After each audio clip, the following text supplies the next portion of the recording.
Hello. Today we are interviewing Robert Plana, Research and Development University Relations Director at Alstom.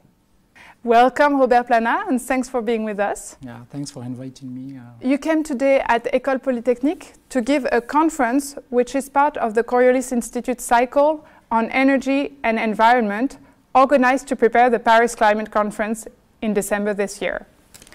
Alstom is a global leader in the field of power generation and transmission. Can you tell us how climate change will impact your company? Yeah, I think that's as a company we have some, of course, commercial objective, but also we have some social responsibilities, and in this context, Alstom, in the sectors of Alstom, they develop appropriate program for minimizing the greenhouse gas emissions, and they define indicators, criteria to select the best products with respect to CO2 emission. That's one point. And at corporate level, we proposed a program which is entitled Eco-Innovation Program. That is aiming to consolidate all the indicators, all the product portfolio in the different sectors, and to give an overall picture of what Alstom Group is delivering in the field of technology with respect to environmental issues and sustainable development. So that's one aspect that impacts our business. The second point is, of course, in our R&D roadmap. We are taking into account these climate change issues, and then we are trying to develop CCS technology, or of course renewable portfolio, but also to develop some new technology in the field of greenhouse gas minimization through SF6 reduction, for instance.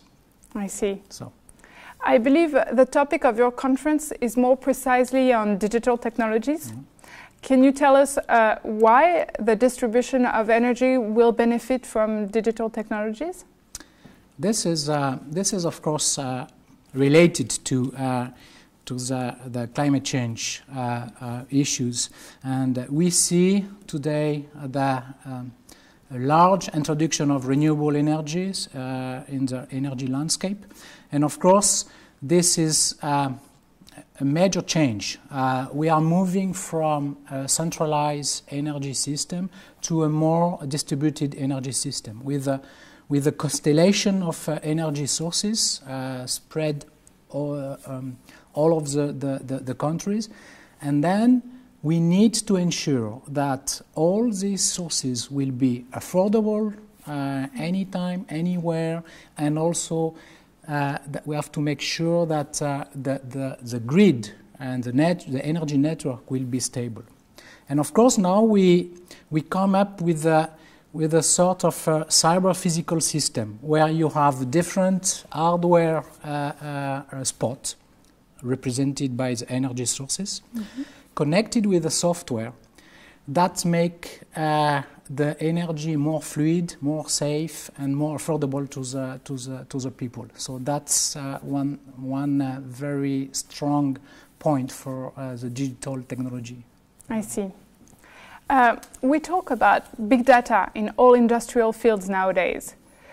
What will urban infrastructures for power transmission and generation look like, and will big data play a role in those evolutions?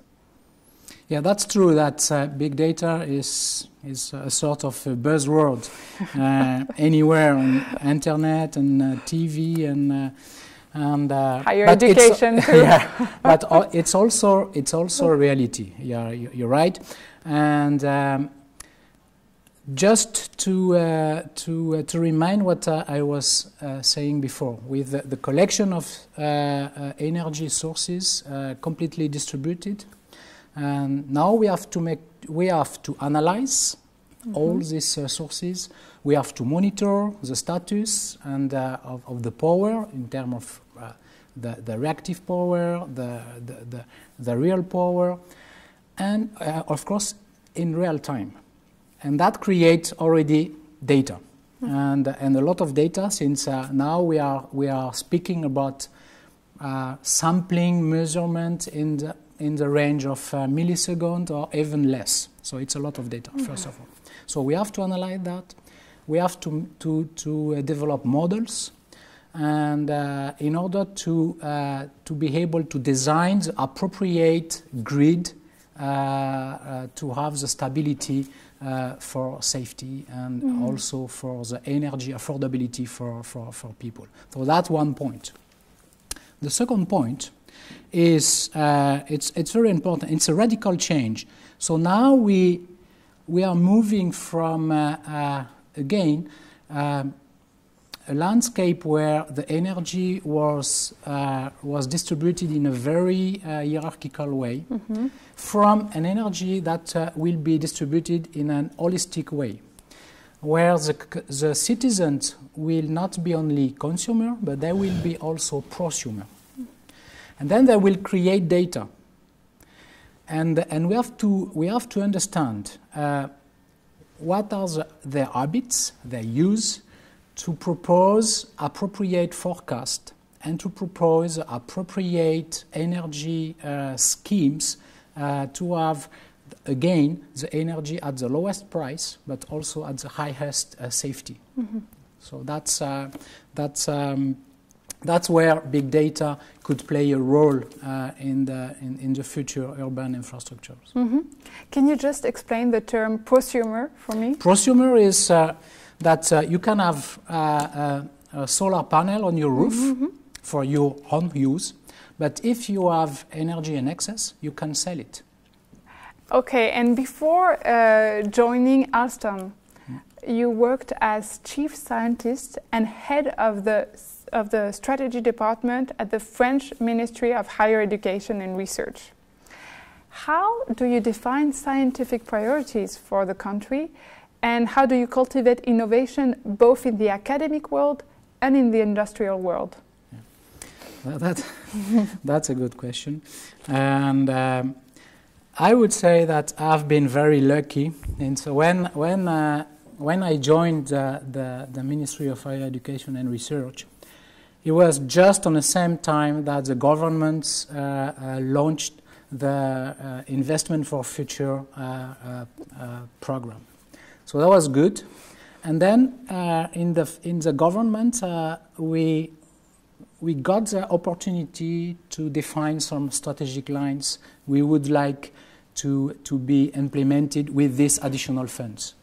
And of course, we discuss with university, research organization, the alliances that have been created at that time, but also with the other ministers, the competitive cluster, etc., etc.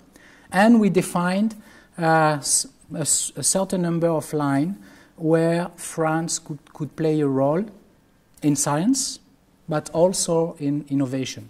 In science, for instance, we launch an aggressive program in the field of high-performance computing, and big data, and for innovation, of course, we launch the technological research institutes, but also the institute for the. At that time, it was not the same name, but now it is the energy transition, and but also we launch what is called the TTO, and a Technological Transfer Office, the SATT in French, and where it was a lot of funds to move the ideas from basic research to prototype and then product. So it was a very exciting time, as we were not doing a strategy on sky, but followed by a concrete investment. So that was. And coming back to Alstom, Alstom supports a lot of our academic programs here at École Polytechnique, among which the Advanced Executive Master's Program we have with ESSEC on leading international industrial projects, or our master's program on renewable energy science and technology. Why should a company like Alstom support and partner with research and scientific institutions like École Polytechnique? You know, Alstom is a company mainly involved in projects. So we deliver projects, we deliver infrastructure. So most of the time it's a very complex project. We have to build a power plant, we have to build a wind farm, etc., or train. And these projects are most of the time worldwide, and it's only 20% of our revenue located in France. So it's as we are involved in projects, it's very important that we have a clear view of the emerging skills, the emerging scientific domain, and also a clear vision of where are the talents.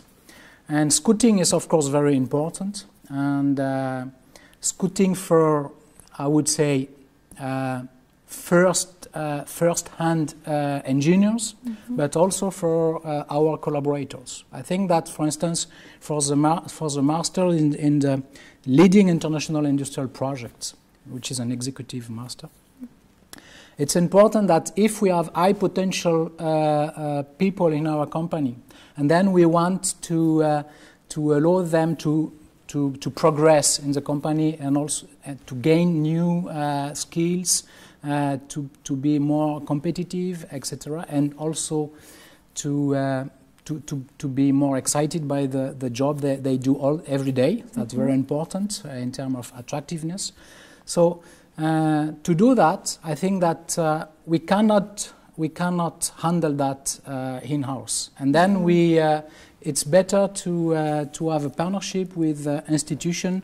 It is a job to handle excellence and also to have the best students and the best courses. So this is one reason we are developing such partnership with institutions like École Polytechnique.